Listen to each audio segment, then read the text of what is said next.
you that I know you by name because I see your names behind the scene a lot, but I don't always get a chance to see all of you. Hopefully after a little introduction this morning, you were able to recognize who I am. I am the Tech Services Integration Team Lead. So I'm one of the 8 members of the Tech Services team. I have 3 other members who work with me on the integration piece of it. So glad to see all of you. And I apologize, I might be looking like I'm not looking at you, if you can see me at all, because I have 2 screens up in front of me. Sometimes I wish I had 4 screens, but then it makes it really hard when you're doing a meeting because you don't look like you're looking at everybody. So, all right. Well, we're going to get started, and hopefully if other people were having troubles getting in, they figured it out. I'm just going to check one more thing. I'm also monitoring the help desk just for any questions that we have. Okay, let's get started because there's a lot that we could talk about. I am going to give you quite a bit of information, but not everything that you could use in order to help you. But my first question to you is going to be this. I'm going to show you an inbox. Can you see this one? How many of your inboxes look like this? Anybody's? Totally empty, nothing in it. That's great. That means to me that some of you might already be using something known as the 0 inbox rule, and that is to try to empty out so that nothing is left in your inbox. However, if they're not there, where are they? Because I'm sure that there's a lot of stuff that you have that you can't get to right away, that you sometimes lose, and you're going, how do I get that back? Where do I find it? You know, oh gosh, that email came from who? Which email should I go to find it? So I don't know about you, but that's not what my inbox looks like typically. This is more like what my inbox looks like. Lots of things going on with it. So what I'm going to do first of all is clear out some of this, at least make it look a little bit more like what you might see when you're looking at it. I'm sure many of you are like this. You have the bolded, which tells you I haven't looked at those things yet. And then you might have a list down below of there's all my extra stuff that yes, I went through, I didn't get rid of, it's still here. And if I need it, I can go back to it. But then try going through those. How many are there? As you can see, 14,000 of them that I haven't gotten rid of. I'm not great about doing that part of it. And some of it comes from what happened before I started to organize also. So let's get started with just a little idea of what I'm going to go through. And like I said, there is so much we could talk about, and there's a lot about how to do it. I'm just going to give you a little tip of the iceberg, but also refer you to our website. Some of you might have done this already this morning. Maybe you chose the Gmail organization lesson to do, or you will when it's that point. That'll give you more information as to what you need. So here's kind of what I plan on going through today. I'm going to just start up with a couple of tips on how to set up your Gmail so maybe it's a little more organized for you, and not everybody's organization is the same. Please remember that. It's not all the same. What I think works for me to organize may not work for you, and what you think is the best organization would not work for me. And I can tell you that from experience and talking with some of the tech team members, and they're saying, well, this is what I do, and this is how I do it. And I'm like, nah, that doesn't work for me.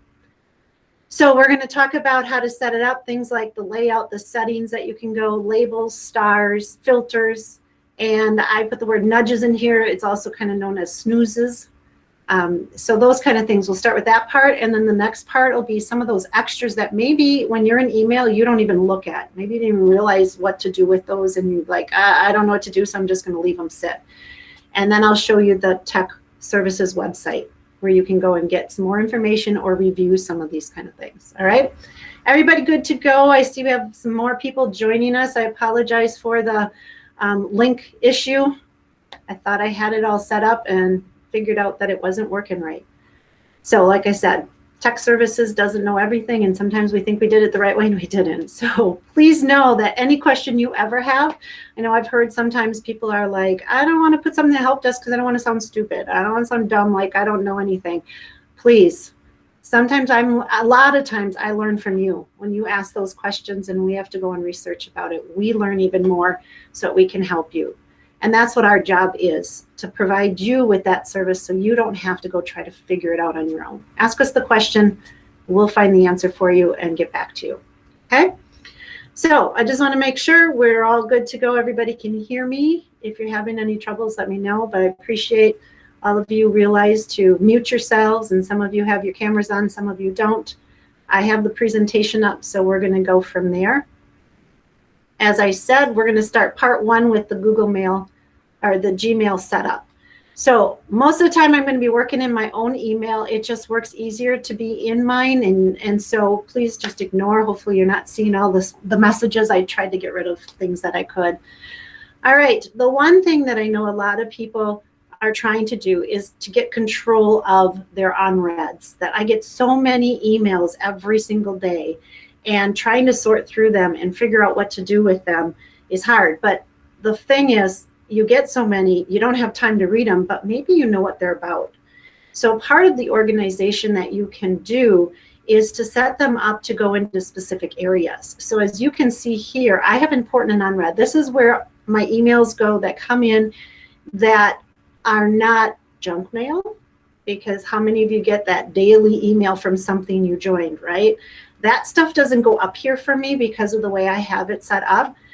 These are things that are different. As you can see, a couple of them, I labeled them because when they came in, I'm like, I don't have time to read it, but I know what it's about. And then when I want to get into GVA, I help support our virtual school, then I can concentrate on those. I have technology as a label. So there's a lot of things you can do to label those so that they're ready for you. The other thing you can do is, as you can see, I get all the help desk tickets that come through. As a lead person, I can see all the tickets. I don't take care of all of them, but at least I'm informed as to what's going on. And those automatically, when they come in, do not go to the top. They get marked immediately as a help desk ticket, and they go into this section so that I know how many I actually have to look at. And I've already looked at this morning. I still have 15 new ones to go through. The other thing I have is something called Bark Alerts, which is another thing I do for GBA. And when those emails come in with those labels, those addresses, they will go in there. I don't have any in there right now. Everything else goes underneath. What's interesting is you can see, do you remember those ones I was talking about that are those emails you get every day because you joined something? And you might want to look at them at some point, but you don't have to. They go down here for me. And most of the time what I do each day is I click on them and I delete them. I don't even look at them. I need to get organized in that area too and decide, is there a way that I can label those and put them someplace and I could archive them for later? Okay, so like I said, I am not perfect about how I organize my Gmail, but I'm starting to find ways to help me. And so I'm hoping if I can give you at least 1 or 2 tips today, that would help you out a little bit. So as I was talking about the layout, first of all, that layout that you're seeing of mine, how do you get something like that? It's real easy. Your settings button up in the top is a really important place for you to go to. If you click on it, the first thing it has right here is an idea of your layout. If you're one of those that, you like it, what they call comfortable or compact, you can change how big or little those emails look when they come in. So you could change it to a different format here. I'm not going to play around with that just right now because I don't want to wait for it to have to come back. Mine's uncomfortable. It makes it big enough for me to notice them, but I still feel like I have enough on the screen. Compact's going to give you even more on your screen. Of course, if you like pretty, you can make your backgrounds pretty if you want. If I was somebody who thought that would be nice, you can put a background. And that's what so if you've ever wondered, how do people do that? How do they get backgrounds like that? It's quick and easy under settings.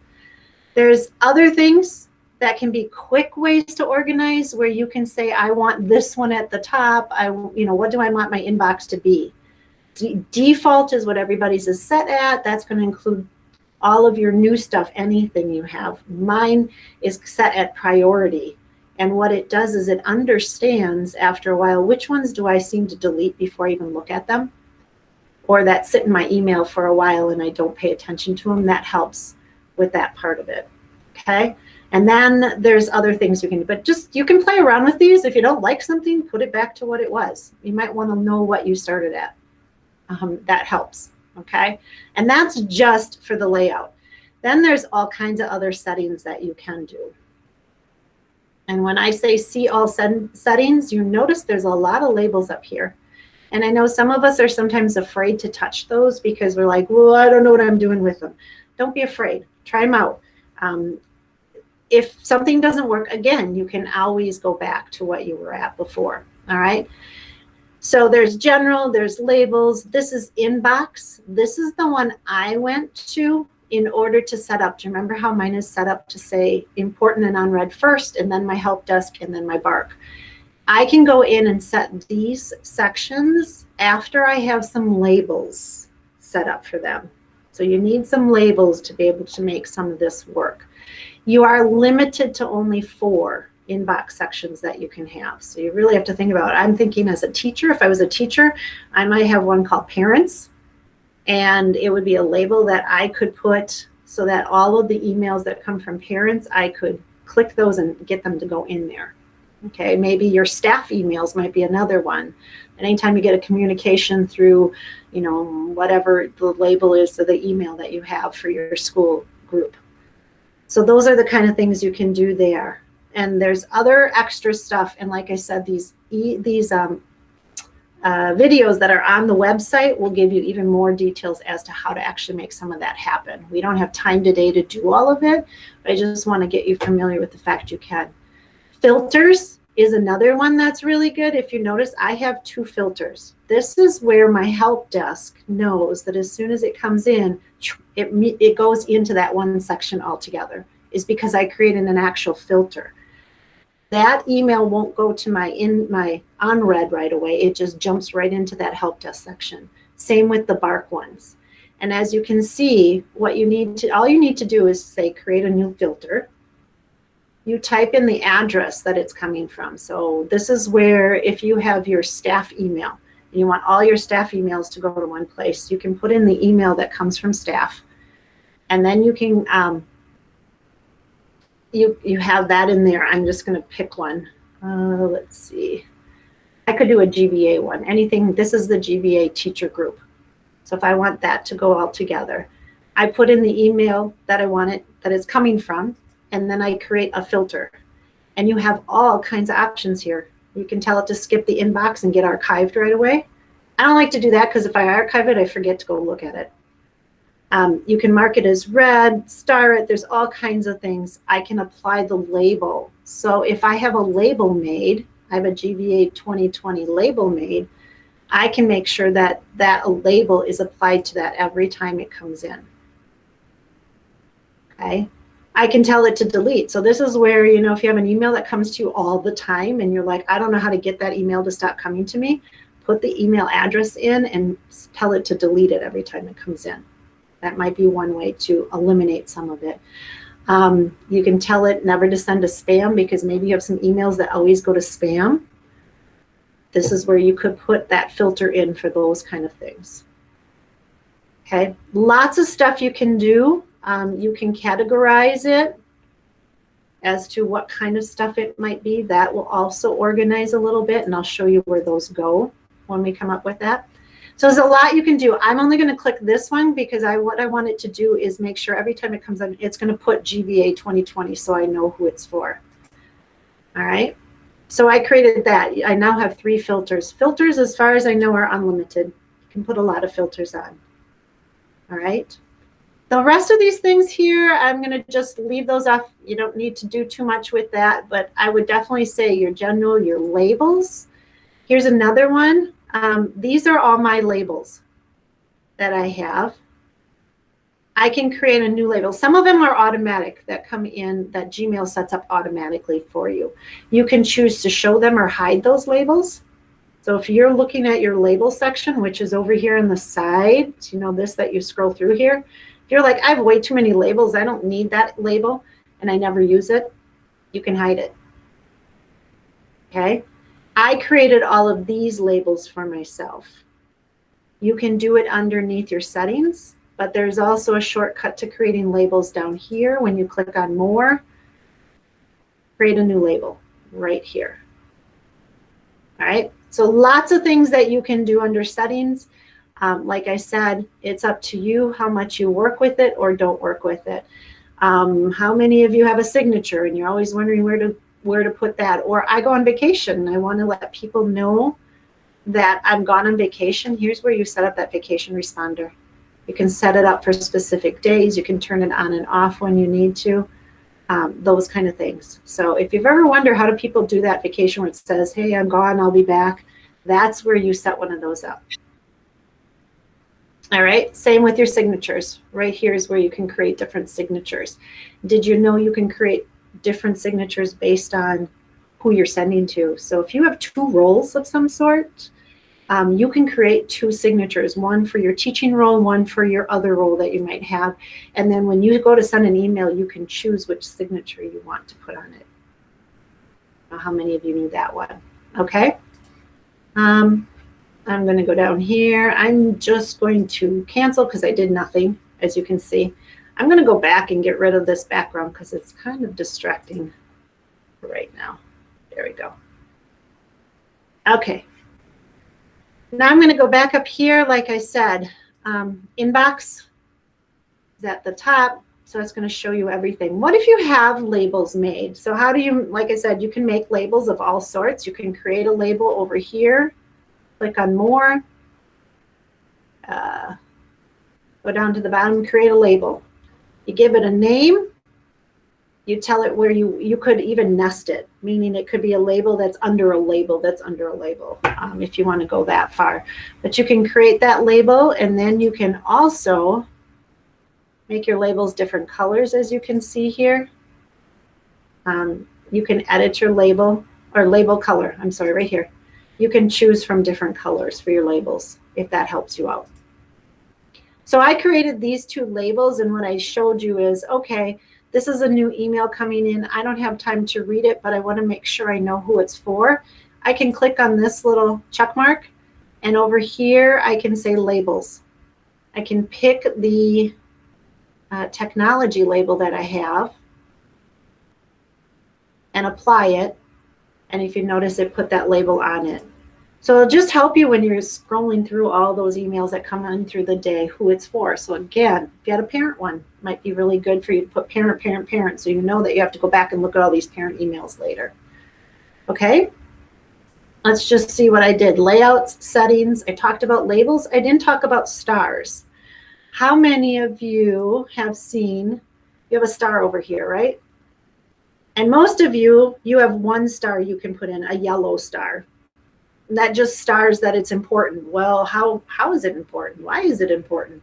If you want more options, you can pick them. So on here, I have a little I. I have a exclamation point that I can choose from. As you can see, if I click through, they just keep showing different ones. I have a question mark. I have a check mark. So those labels, those are another nice, stars are nice if you understand what that means. What does a check mark mean? Oh yeah, I took care of that one. Is that what that means for you all the time?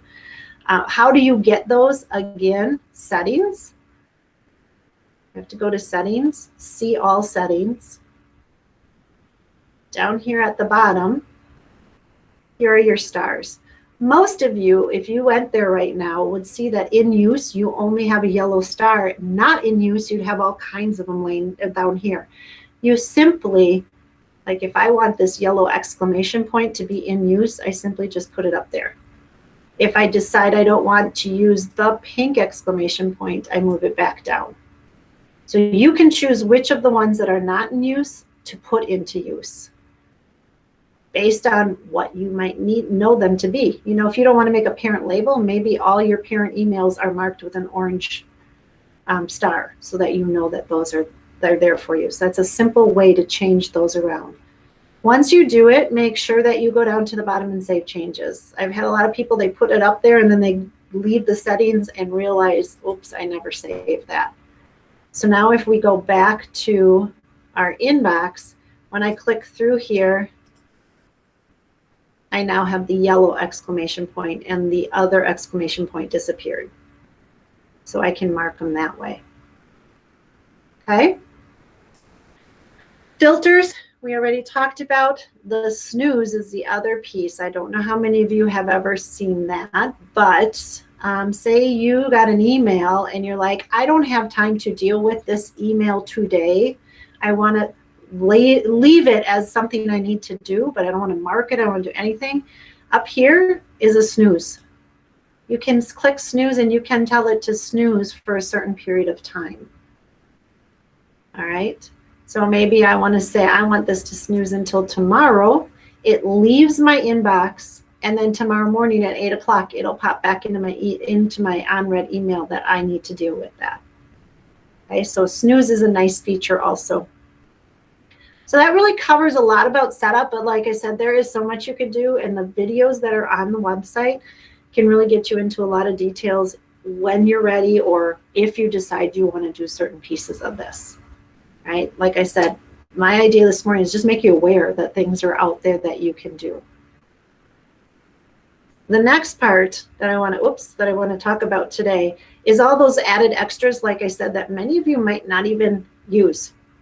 You've seen them, you know they're there, but maybe you've never touched them. Things like the chat, the rooms that are available, how you can set up a meet right in your Gmail, the calendar that can show up also. So you don't have to go to your calendar separate. It's right in your email.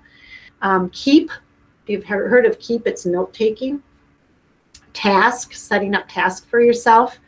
Where are my contacts? Did any of you notice your contacts kind of disappeared a while ago out of Gmail and you couldn't find them unless you went into your waffle symbol and went actually to your contacts? They brought them back, thank goodness, because that was something a lot of people missed and didn't like. And then I'll talk a little bit about add-ons. What are those? So let's go back here. Before I go any further, is there a quick question anybody has about what I've talked about so far?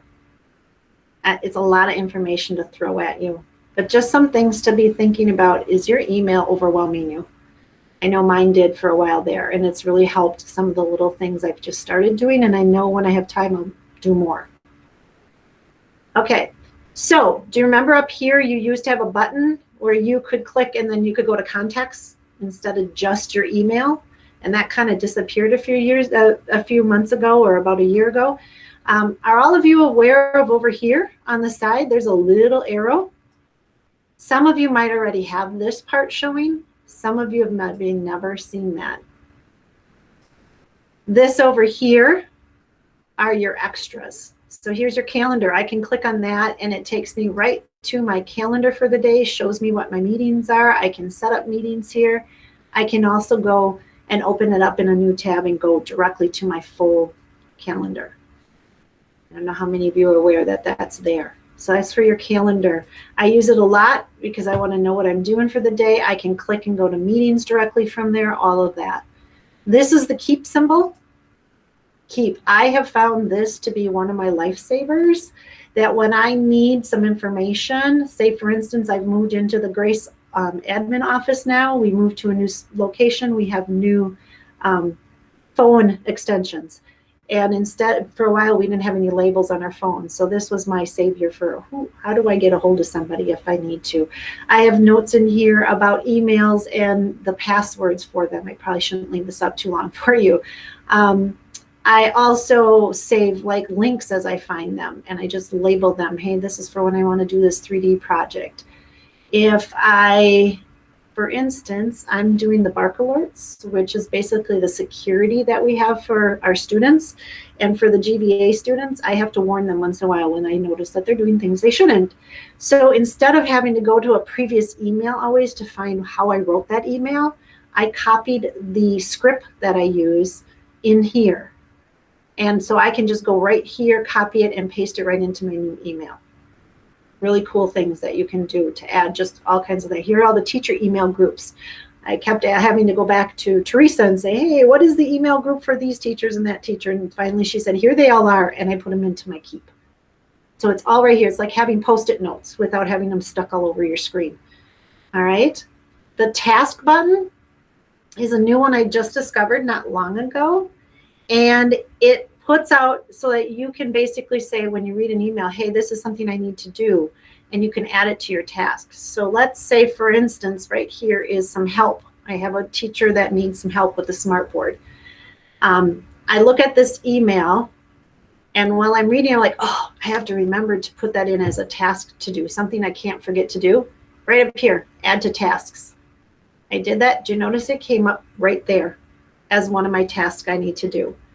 And what it also did is put a link directly to that email. So in case that email had information you need to remember in order to do that task, you don't have to go look for the email. Just go to your task list, click on that email, and that will pop up for you.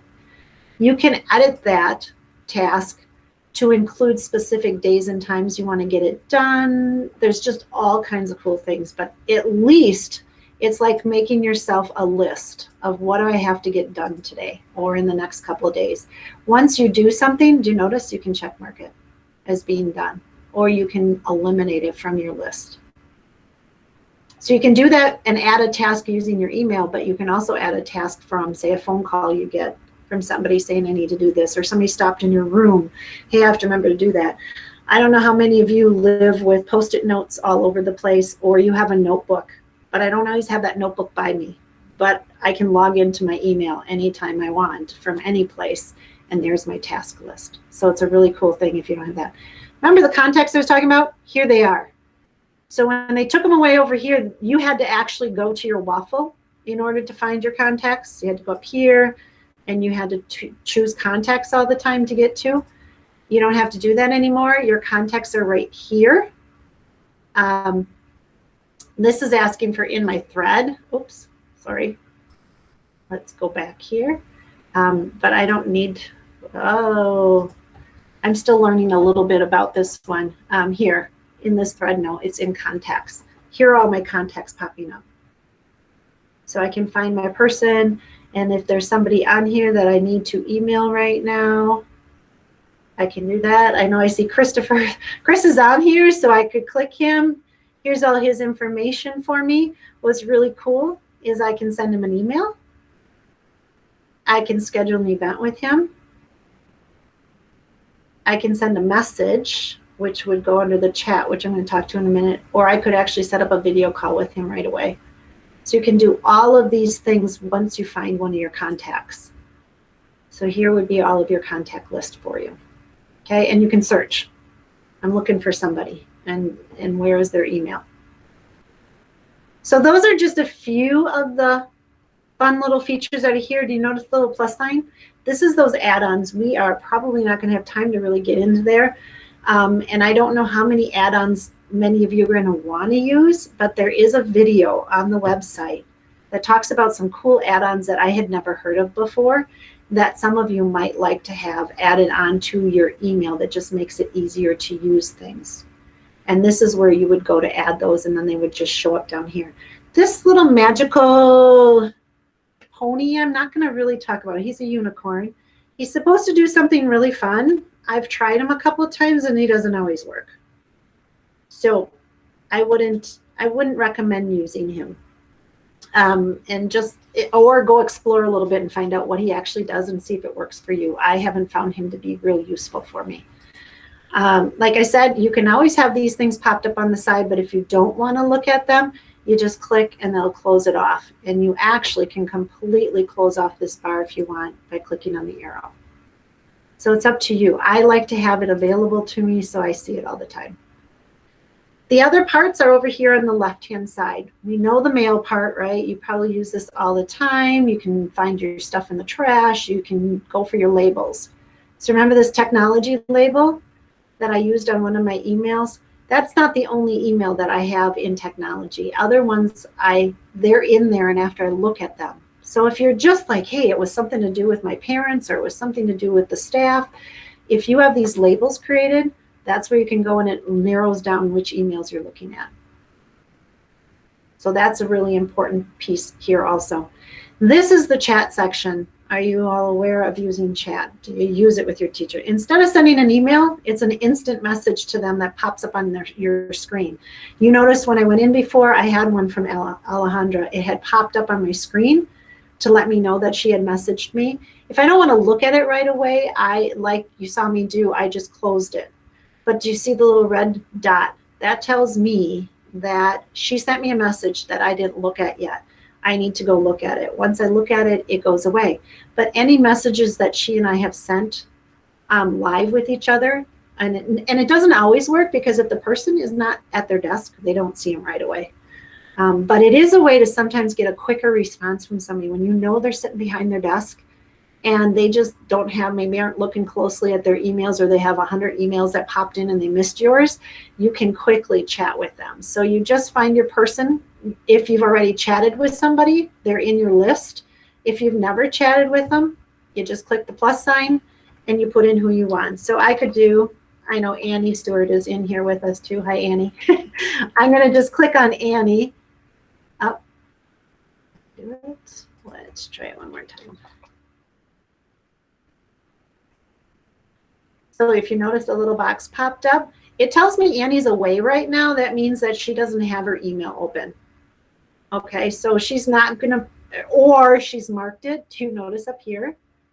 You can also mark that you're away or do not disturb, so somebody can't, and so they know that you're probably not there. If I see active, I know that that person's got their email open. Chances are they're going to see it.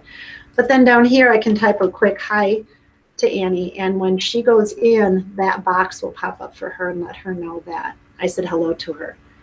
That's not the only thing you can do. This little plus sign right here, you can upload a file directly to that person if you want to without having to put it through an email. You can give them something from your drive, or I could say to Annie, hey, join me. If you notice when I clicked on the little picture, it says join a video. As soon as I send this, she would get a link to a video, or a Google Meet, I'm sorry, and her and I could chat right away. She'd just click on that and boom, there comes our Google Meet for us. So some really cool things there. Laura, Laura's already working in her office right across the hall from me right now, and that's why her message popped up for me. I'm going to close this, just like I'm going to close Annie's. And if you notice, Laura still has the red dot because I did not read her message. I didn't click on the actual message and look at it, if that makes sense. Rooms are like setting up groups. I have several groups here. As you can see, the Tech Services Leadership Group. It tells me I have 3 members. There are 3 of us who are the leads, Carl and Bob and I. And so this one, if I want to send a message so all 3 of us have it, I don't have to put in each of their names to send it. It's always there as a group. I have my, what we call my Calm team, which is our integration team. These are the 4 of us that are the lead, that are the team that works on integration. So it would go out to all 4 of us when I send a message that way. So I can put a message in here to them. Again, do you notice I can do a lot of things with it? All right. We have just a couple minutes left. The last one is the meet piece here. If you notice, you can set up a new meeting right directly here. I want to set up a meeting. Here is the meeting link and information. I can send invites out to people, or I can join it right away. So I could send, make a copy, send it out in the email, and then join right from here. They're just trying to make things really convenient for you.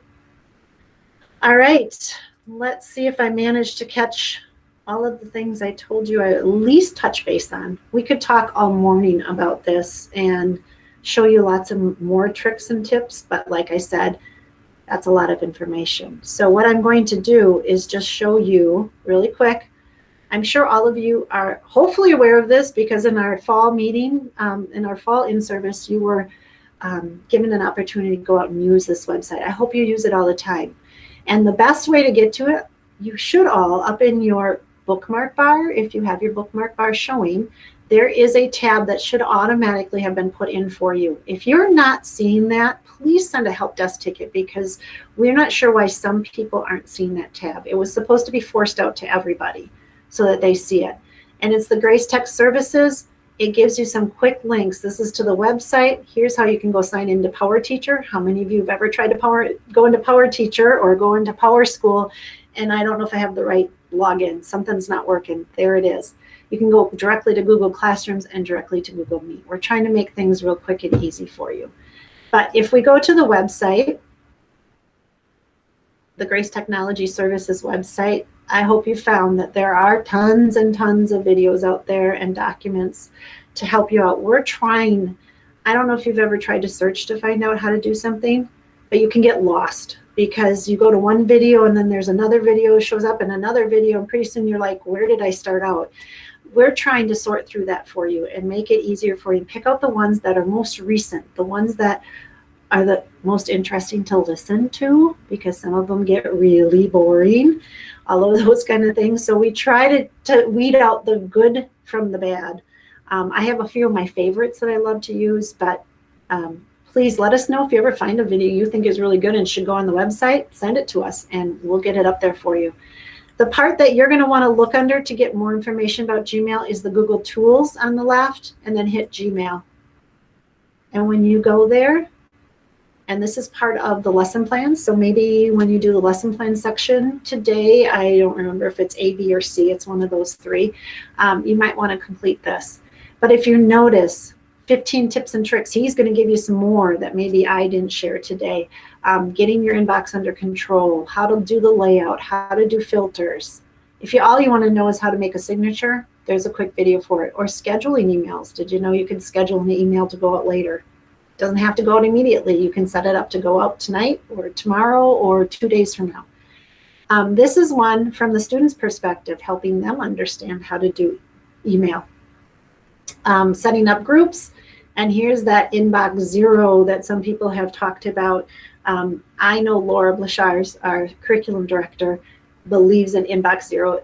As I'm meeting with her sometimes, she's got her email up and she realizes she's getting emails and it just freaks her out. She's got more than 5. She's like, I gotta get rid of those. She organizes and doesn't necessarily take care of them all that time, but organizes and puts them someplace to do later. You can also do mail merges. So if you have an email you want to send out to a variety of people, or you have a document that needs to go out, you can merge. And then here's that add-on one I was talking about. If you want to learn about some of those additional add-ons you can put in. Oh, that was a lot to cover. We have 5 minutes left. If anybody has questions, wants to stay on, you're welcome to do so. Otherwise, I'm hoping you're enjoying your morning. I know that sometimes that fills your head with so much stuff and you're like, now if I just had time to do it. So please feel free to use the help desk and say, hey, I would like some more help on how to get my email under control. I would be happy to set up a small meeting or individual session with you. All right. So anybody who has questions, go ahead. I am going to close off the presentation here.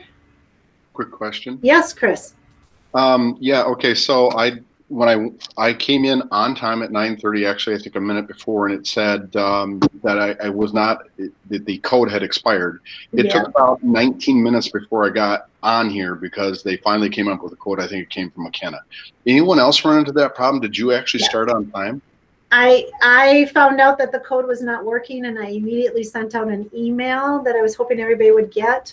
But please know, Chris, it wasn't your fault. It was mine. I admitted that I set up the meeting the wrong way, and so we were having issues. But I did record the whole meeting. So we will be putting these out on the website. All 5 of the meetings will go out on the website. So if anybody for some reason couldn't get in, they can go and watch them again.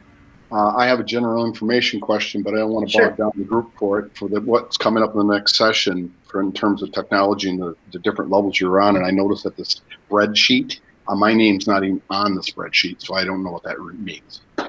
If a name is not on the spreadsheet, it means you did not complete any of the lessons according to the reflections from the fall. So if you hadn't gone in and done any of the lessons and completed, the way that I got the information was from those reflection forms that everybody filled out.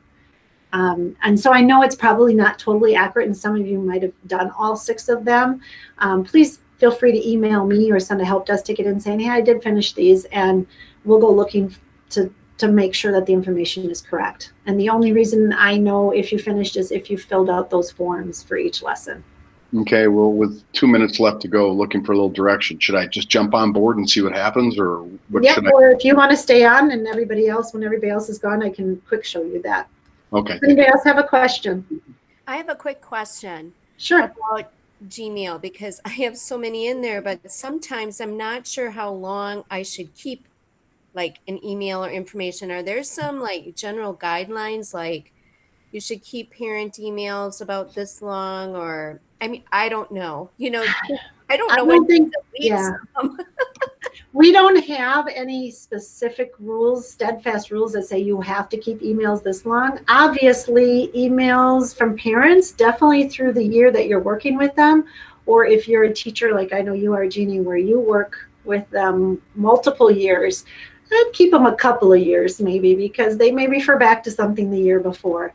Other things, like I said, I guess it's up to you what you feel comfortable with. I would say after a year, are we really going to go back and look at them? Probably not. But there are those few, like I said, maybe you've been having some issues with a parent, or you've had certain emails come in, you just like, I want to keep a record of this. I would keep those. But definitely the rest of it. And I don't know about you, but I eventually lose control of that sometimes. And it's just a matter of over the summer, take some time and just say, you know what, if this is 3 years old, I'm just deleting all of these. That would be what I would suggest. What I suggest is work backwards, is start with your newest stuff. Organize the new stuff coming in so you feel like you're under control of the new stuff, and don't worry so much about those things from 5 years ago. If you can keep control of what you have, what's going on now, that I think is important. And set yourself some rules. If this comes from the staff, I'm going to keep it till the end of the year. If this comes from, some outside source, as soon as I'm done with it, I delete it. Whatever, those kind of things.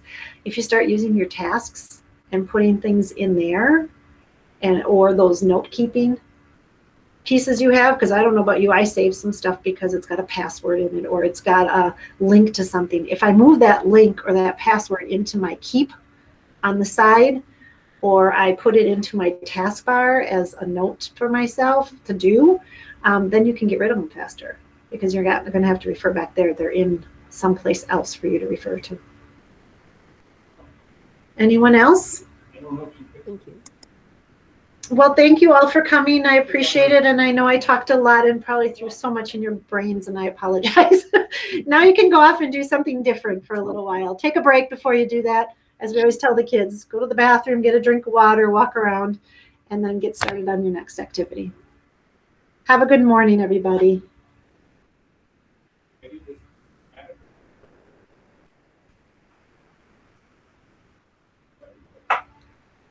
All right, Chris, so you're wondering how to get started. Have you done any of those lessons, Chris?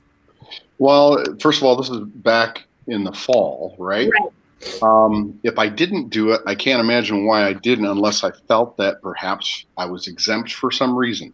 Right. That's the only thing I'm thinking. And I did notice, for instance, Jackie was just on here, when I looked at the spreadsheet, there are people that have their name on there that have nothing checked off. So I was a little surprised I wouldn't at least be in that category. Well, and Jackie's on because she did complete the first one. And that's where I picked that's how I got the names the first time on the list, is if they had completed the form for lesson 1, then I grabbed their names. And then as I went through lesson 2, 3, 4, 5, I would check off the next ones. If a new person's name showed up that wasn't in lesson 1, then I would add them also, and it would show which lesson they had completed. So this needs to be chronologically dealt with. Start with 1. Well, at this point, not necessarily, Chris, because you may find something right now. There's 9 lessons out there now. Mm-hmm. And how much time you spend on them is up to you, because there's lots of videos to look at and things that you can do. So I would pick something that, like, I'd really like to learn about this, or this one seems important to me. Whether or not you get that completion certification, that you have to talk to Kay about, as far as, is that important to her that you have that level finished, and how soon does she want it done? Yeah, and you know that I'm looking things that are relevant to, like, my Smart Music, Note, Flight, Learn, those technologies that I'm actually using.